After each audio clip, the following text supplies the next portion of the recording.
Bismillahirrahmanirrahim. This is Mamoon Tayyab, and we are doing question number 2 of adjustments, approvals and preview.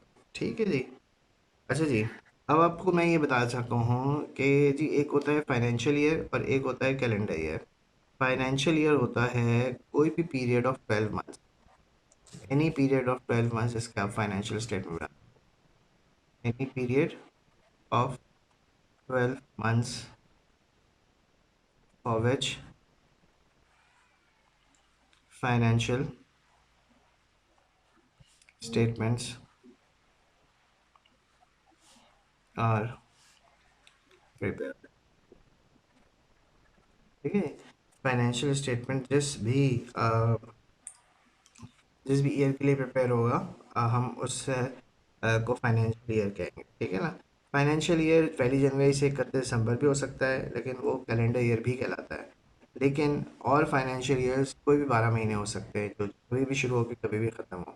यानी अगर जुलाई में शुरू हो रहे हैं 2013 में, तो जो है फिर 2014 की जून में ख़त्म होंगे, and so on so fourth. यहाँ आपसे कह रहे हैं कि WO year ended on 30th June 2018। WO का जो ईयर एंड हो रहा है वो 30th जून 2018 में हो रहा है। तो अगर ईयर एंड 30th जून 2018 में हो रहा है, तो ये ईयर शुरू कब हो रहा होगा? बहुत खूबसूरत बात है ये। 1 जुलाई 2017 को। ठीक है जी। तो अब आपसे ये कह रहा है right up the ledger accounts showing the transfers to the financial statement and balance carried down to the next year for following stationery. ठीक है जी। अब स्टेशनरी का आपने अकाउंट बनाना। अब आपने स्टेशनरी का अकाउंट बनाया, वही रूल्स अप्लाई हो रहे हैं, कोई नई बात हम नहीं सीखने जा रहे हैं, सवाए इसके कि फाइनेंशियल और कैलेंडर ईयर का आपको थोड़ा सा चैलेंज आएगा, अगर आएगा तो, अदरवाइज वो भी नहीं आना चाहिए। पे ड्यूरिंग द ईयर 2018 $240 है, आपने $240 पे किया स्टेशनरी डेबिट, और बैंक क्रेडिट, और डेट डाल दी 30th of June 2018, ऐसे। ठीक है जी। एक लाइन खाली छोड़ दी, आगे चलते हैं। आगे ये कह रहा है stock of stationery at 30th June 2017। भाई 30th June 2017 का मतलब होता है, 30th June 2017 का मतलब होता है 1 जुलाई 2017। तो बेसिकली आपको ये ओपनिंग इन्वेंट्री दे रहा है ऑफ स्टॉक, ओपनिंग स्टॉक है ऑफ स्टेशनरी।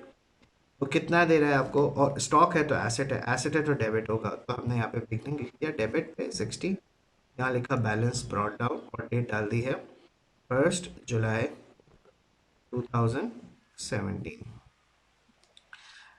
ठीक हो गया जी। और उसके बाद कह रहे हैं ओइंग एट 30th June 2018 60। तो हमने यहाँ पे लिखा 30th June 2018 balance carried down, और और वो कितना है 95, हमने 95 लिख दिया। इसका मतलब ये हुआ कि हमारे पास $60 की स्टेशनरी पड़ी थी, 240 की और ख़रीदी, और इस वक्त at the end of the year 95 की पड़ी हुई है। तो हमने खर्च कितनी कर दी, यानी कंज्यूम कितनी हो गई, यानी एक्सपेंस आउट कितना हो गया? तो 60 plus 240 minus 95 is equal to 205। ये 205 हमारा क्या बन गया? एक्सपेंस बन गया। कौन सी डेट को? हमने यहाँ पे लिखा इनकम स्टेटमेंट, और यहाँ हमने लिखा 30th of June 2018। ठीक है। और ये हमारे पास आ गया 300। और ये कैरेट डाउन जो है वो हमारे पास क्या बन गया? Balance brought down 95। कौन सी डेट को? 1 जुलाई 2018 को। जी हाँ। 30th June 2018 में ईयर एंड होगा, तो अगला पीरियड 1 जुलाई 2018 में स्टार्ट होगा, 19 में नहीं। ठीक है जी। करंट एसेट है ये, और ये स्टेटमेंट ऑफ फाइनेंशियल पोजीशन में जाए।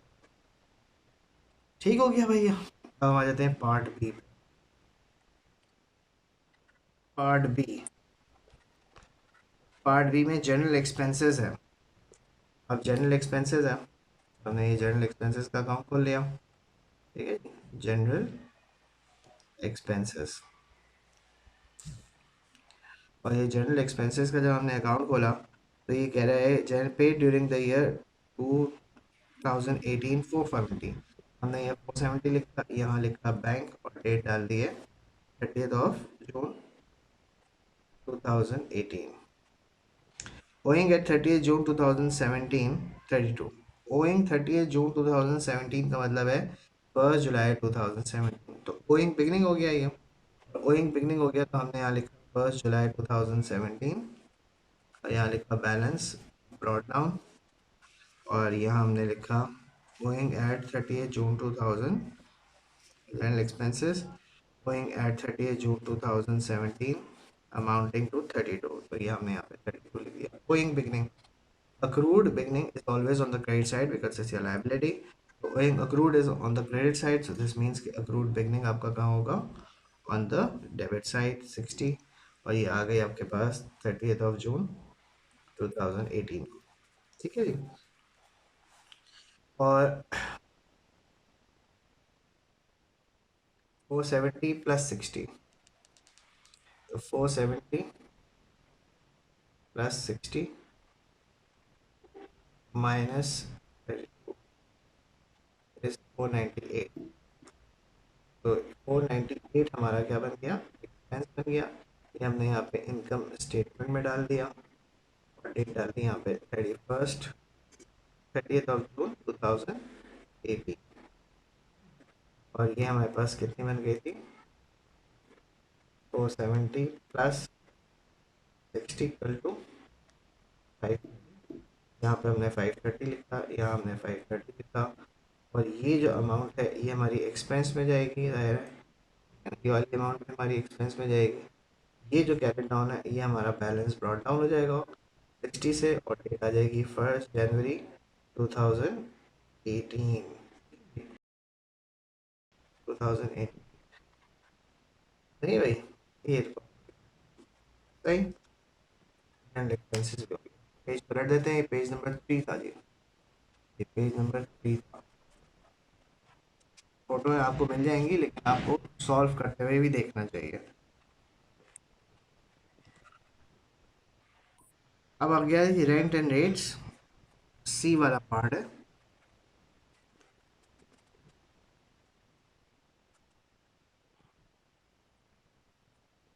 रेंट एंड रेट्स, और रेंट एंड रेट्स आपके पास कंबाइंड अकाउंट बनाना है। कंबाइंड अकाउंट का मतलब है दोनों का एक ही अकाउंट। क्या मतलब हुआ इसका, सॉल्व करते हैं समझ में आ जाएगा आपके। पेड फॉर द ईयर 5410, हमने 5410 यहाँ लिखा और बैंक के अगेंस्ट डाल दिया। कौन सी डेट को, 30th of June 2018। ठीक है जी, 30th June 2018। अब आपसे ये कह रहा है rent owing 30th June 2017। 30th June 2017 का मतलब होता है 30th June 2017 का मतलब है 1 जुलाई 2017। ठीक है ना, 1 जुलाई जी हाँ 1 जुलाई 2000। अच्छा अब आपसे कह रहा है जी रेंट ओइंग 30th June 2000। अब रेंट ओइंग दे रहा है 220। अब रेंट और रेट्स का अकाउंट कंबाइन बनाना है तो रेंट है, अब रेट्स ढूंढने आप 2017 का तो नहीं दिया हुआ, रेट्स 2017 का दिया हुआ है, 2017 का 191 है तो दोनों को ऐड कर लेंगे। 191 प्लस 220, 191 प्लस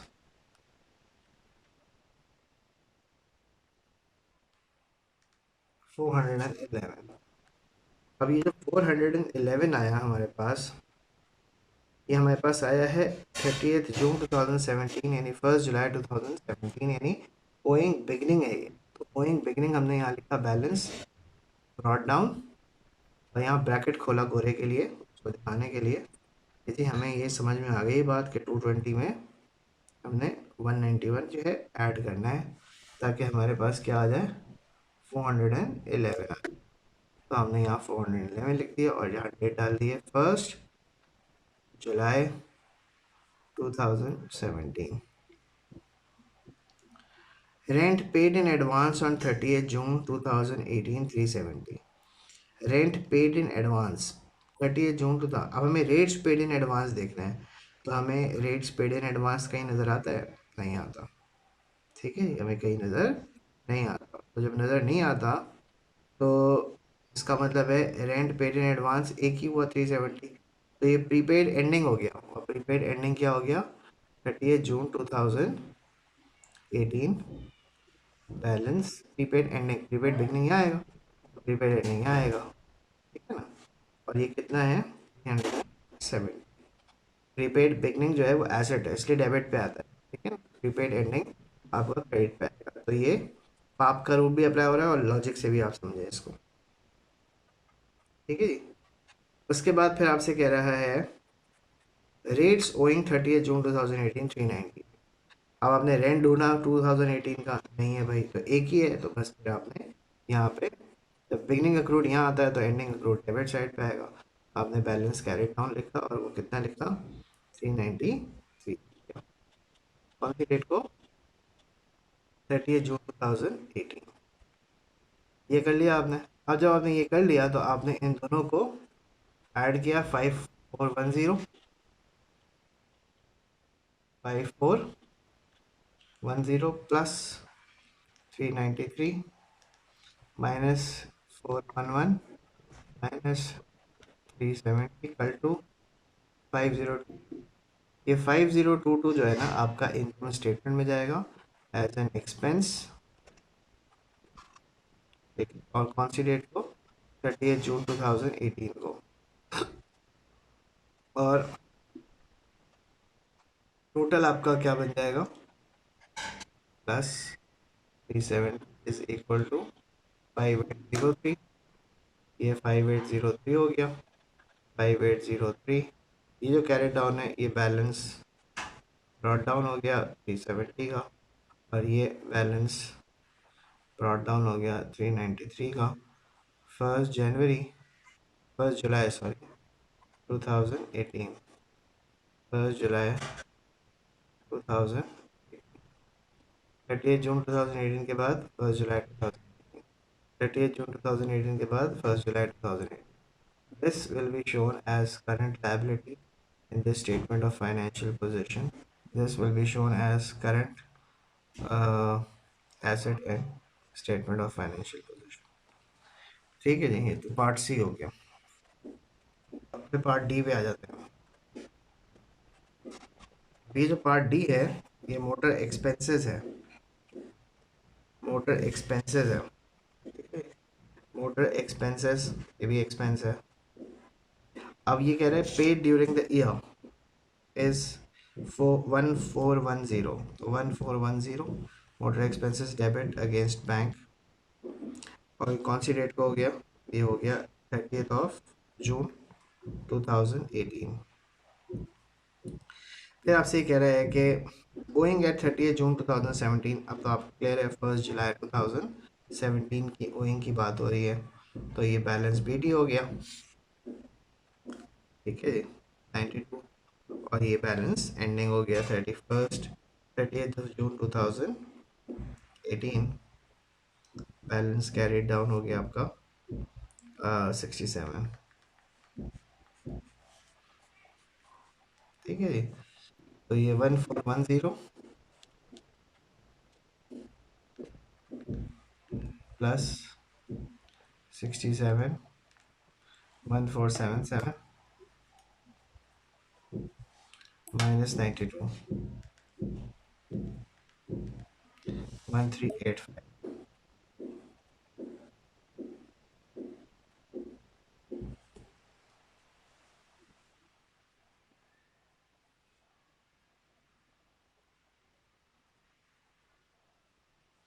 और ये जो कैरी डाउन है ये फिर क्या बन जाएगा? बैलेंस ब्रॉड डाउन 67, 1 जुलाई 2018।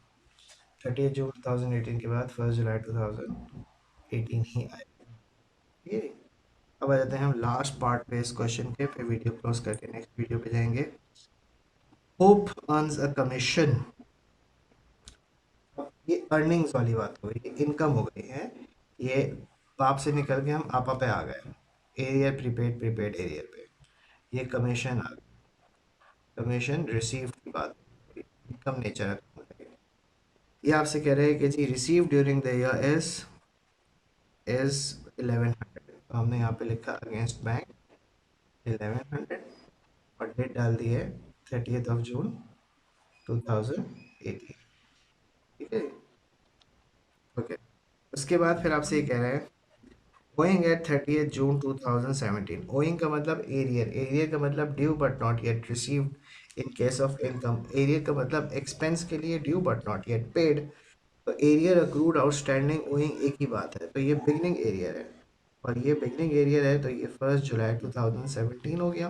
बैलेंस बी डी, और ये कितना हो गया balance B D, $50 owing at 30th June 2017।